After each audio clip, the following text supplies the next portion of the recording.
कहते हैं रियासत माँ होती है और माँ अपने बच्चों को कभी तनहा नहीं छोड़ती।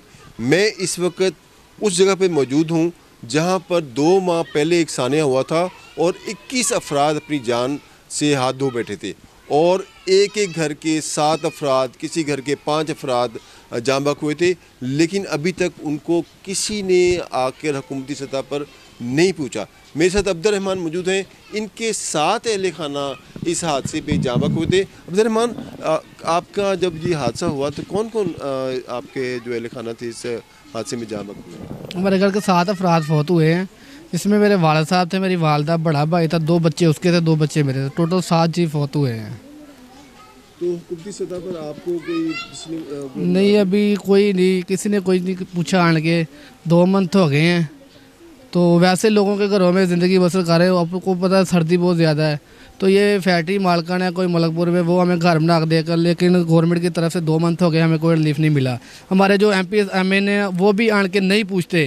यहाँ का जो हमारे गांव के या मलकपुर के MP MN वो भी हमें आन के नहीं पूछते आप किस हाल में रह रहे हो। गवर्नमेंट तो बड़ी दूर की बात है ना। हमारी गवर्नमेंट से यही अपील है कि हमारे साथ हमें रिलीफ दिया जाए, जैसे कि इन्होंने अपनी पुलिस निकाली हुई है मरीम नवाज़ ने, कि जो हादसे में वफात पा जाएंगे उनके लवाकियों को कुछ ना कुछ दिया जाएगा।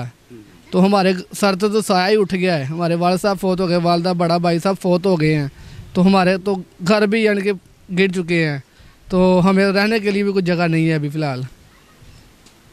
रियासत आपके कितने अहले खाना इस हादसे में जाँ बहक हुए? 5 और 3 बेटियां, 1 बेटा और वाइफ।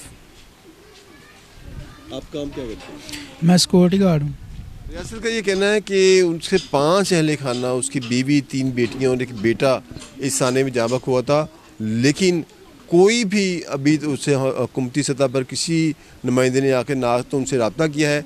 ये जो उनका घर बन रहा है, यहाँ का एक मकामी फैक्ट्री ओनर है, वो घर बना के देने की कोशिश कर रहा है और इसके बाद वो कहते हैं कि हमें तो अभी तक ये समझ नहीं आ रही कि ज़िंदगी हमें किस डगर पे ले आई है और ये घनौना ख्वाब जो है कब टूटेगा। और लेकिन इनके इस इतने बड़े सानहे में गुजरने के बावजूद वो कहते हैं कि हुकूमत की तरफ से हमें ना पूछा जाना और हमारी दादरसी ना किए जाना, उससे हमारी मज़ीद दिल आज़ारी हो रही है।